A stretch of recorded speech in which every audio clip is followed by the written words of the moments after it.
Hello guys, welcome to another video, and this one I'm going to be doing a bit of an update for my day 1 progress for the Gas Grenade Pathfinder, my league starter for patch 0.3 in Path of Exile 2, and so far so good. It's been a really fun league start. Had a little bit of a hiccup right before launch. I actually couldn't patch the game. I used the standalone client and there was an issue with actually patching, so I couldn't get into the game for about 15 or 20 minutes after launch. But once I've actually gotten into the game, the patch has been really good so far. First impressions have been great. The servers have been really good, considering it's a free-to-play weekend. The servers have been exceptional. I haven't had any crashes or disconnects or anything like that. Been going really smoothly. And so far, the build has been really fun to play. I really enjoy the Gas Grenade playstyle, and, you know, leveling through Act 1 and stuff was fine as well. I used Explosive Grenade, just as I put in the guide.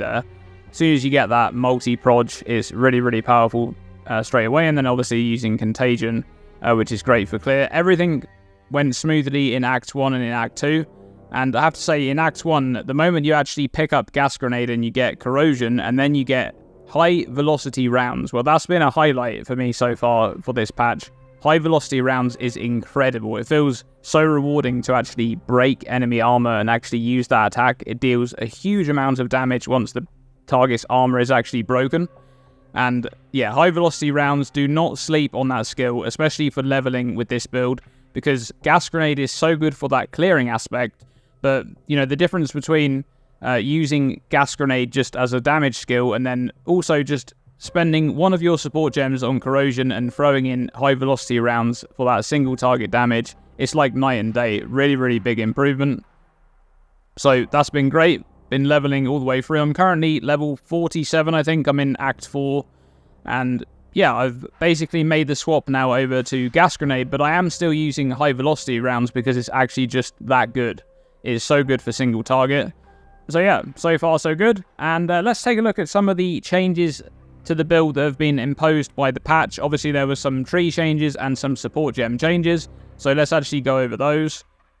And first of all, on the passive tree here, there are actually a few changes to how we're going to path, because there's a few minor changes. So right now, I've already done the swap. This is kind of what you're going to have filled in when you're going for the swap. And then obviously you've got this attack damage wheel here that you went for very early on.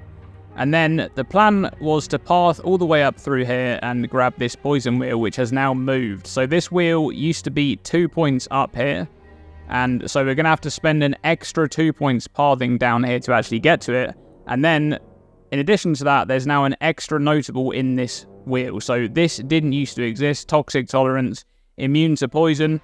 That is a nice buff, but it is an extra passive point that we have to spend. We're already here and we want to get to building toxins, and we always go this way around because we don't want any of this chance to poison because we don't need it. So we go all the way around the wheel and we're going to grab building toxins. That's like the next big damage upgrade for the build after you've actually made the switch.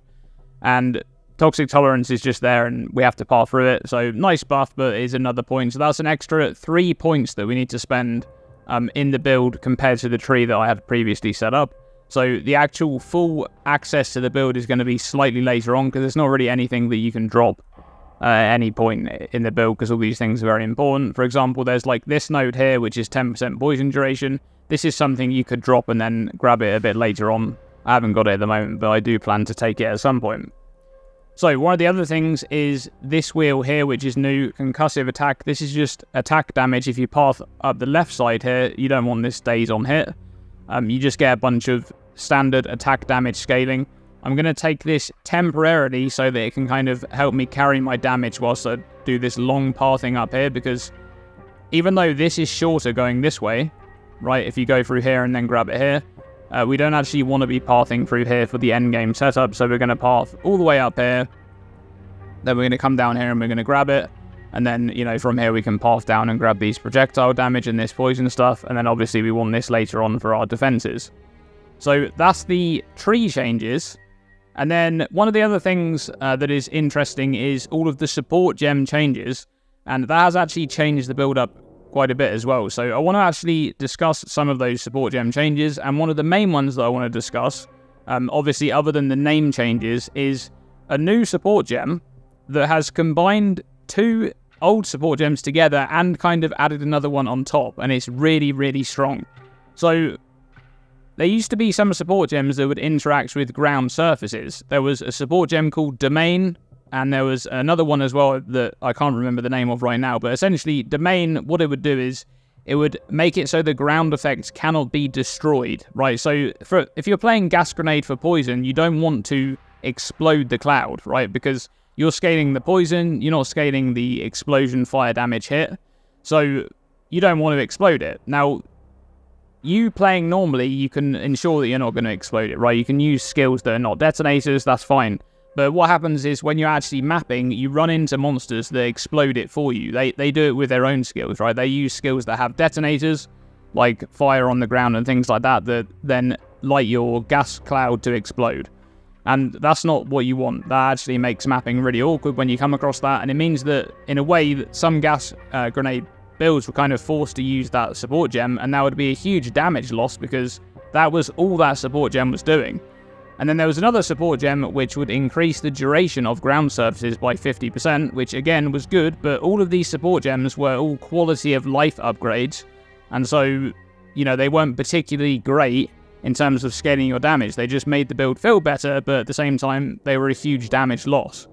Now, this support right here is a brand new support, Persistent Ground, and it combines essentially 3 support gems all together into one, and this is the biggest upgrade for Gas Grenade going from 0.2 to 0.3. This support gem is insanely good.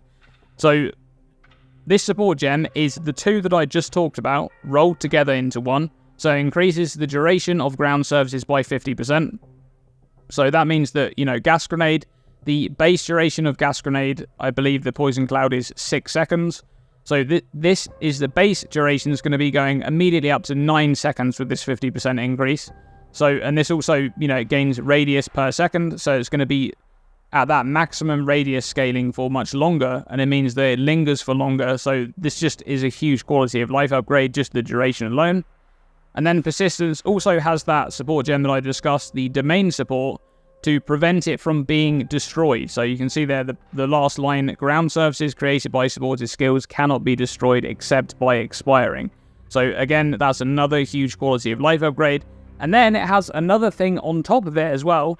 Ground surfaces from supported skills apply suppressive ground. And suppressive ground inflicts 30% less cooldown recovery rate. That is absurdly strong, just in general gameplay, but also for bosses, right? If you have 30% less cooldown recovery rate on your skills, on those big skills where you always have to kind of run around and avoid them, that means they're using those skills less often. You're able to avoid less and deal damage more, and that's just a big upgrade in general. That's just huge. So this support gem is a giant buff to Gas Grenade, and I'm really happy about that addition to the game. Now let's go over my character at level 47. I'll discuss the gear very briefly here. So I have Plaguefinger. This is the only thing that I've traded for so far. I haven't traded for anything else. I just purchased Plaguefinger and I've corrupted it. Didn't hit an extra socket, which is a little bit awkward, but doesn't really matter. I'll get that at some point, and I've just got some cold resistance in there. So this is allowing all of the poison damage there to be inflicted by any elemental damage that I have as well. My weapon here is, I've actually just got this upgrade, so this was a pretty huge upgrade compared to my last crossbow. This doubled my poison damage, so this was a really big one.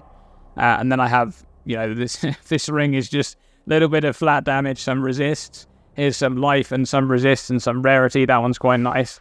And, just standard stuff here. Nothing too special or impactful here. It's mostly just life and resistances and stats. That's pretty much what I have on my gear at the moment. And if we take a look on my skill gems, I can just go over exactly what I've got right now. So I've made the Gas Grenade swap, but I've actually made some changes compared to how I planned to play this build. So initially my plan was I make the Gas Grenade swap and I actually play pure Gas Grenade, but I've realized at this point that swapping one support gem, which is this one right here, Corrosion, for a damage support compared to just leaving this in there and then using high velocity rounds is just night and day difference. So I'm still using Corrosion, I am using Gas Grenade. This is like my pure clearing ability, right? Because mobs just get poisoned, and even though I'm using Concentrated Area, which makes the poison cloud smaller, the poison gets inflicted and then monsters die and the poison just proliferates even if they run out of the cloud. It's very, very effective at, just killing monsters in packs. So this is kind of the main way that I'm clearing. I have Withering Presence there, which is applying Wither constantly. It's got 30% more skill effect duration. And I'm also using Vitality and Clarity there for some recovery for both my life and mana. And I'm using Despair there to just boost the damage up from the poison for the monsters taking poison just by lowering their chaos resistance. And then, of course, we have high velocity rounds, which, as I said, this has been the really pleasant surprise of this build, is just how effective high velocity rounds is, especially for single target damage. You'll probably be able to see it there in the background if I'm playing some footage or something. This deals so much damage when the target has broken armor. It's really, really powerful. And this is linked to multi-shot. That's the second tier of multi-shot, which means it has a bit of an improved less damage multiplier on it. And then rapid attacks for a bit of increased attack speed, and double barrel there so that every time you actually reload, you get an extra bolt. So you can fire twice before reloading. And this is basically the single target damage for the build. But the build playstyle, as you see in the footage, is basically you just drop gas cloud and then you kite away from the monsters. So essentially, when you're running in one direction, you want to be dropping the grenades in front of you so that the monsters behind you are then run through the cloud after it's already exploded into a cloud, right? Because you have to remember there's that fuse time. You need to wait for that to actually explode. But yeah, that is pretty much the current update for the character. That's my gems and my gear right now, and everything is going smoothly and as planned. And what I'm going to do now is I'm going to carry on progressing on levels here. I'm going to grab this first of all. This is going to be my next 2 points, just some attack damage. I will not have this in the end game setup, but for now this is going to be a nice damage improvement. I might even take this damage here as well, but I'll move up all the way up through here and then go straight for this poison wheel and grab this extra +1 poison, because obviously we're playing Pathfinder, so that's going to be +2 poisons. And yeah, from there it's going to be a case of filling out all of the other damage stuff in the build, and then I will slowly be filling out, defenses and going for the other sort of quality of life stuff, the skill speed and movement speed and things like that. So there you have it. Day 1 update for the build, everything going smoothly. And yeah, I'm currently in Act 4. I've done a little bit of gameplay in Act 4. The patch overall is pretty fun so far. I've been enjoying myself. So I hope you guys are having a good time playing the patch. If you're playing this build, let me know how you're getting on. Thanks very much for watching. And as always, stay tuned and stay safe.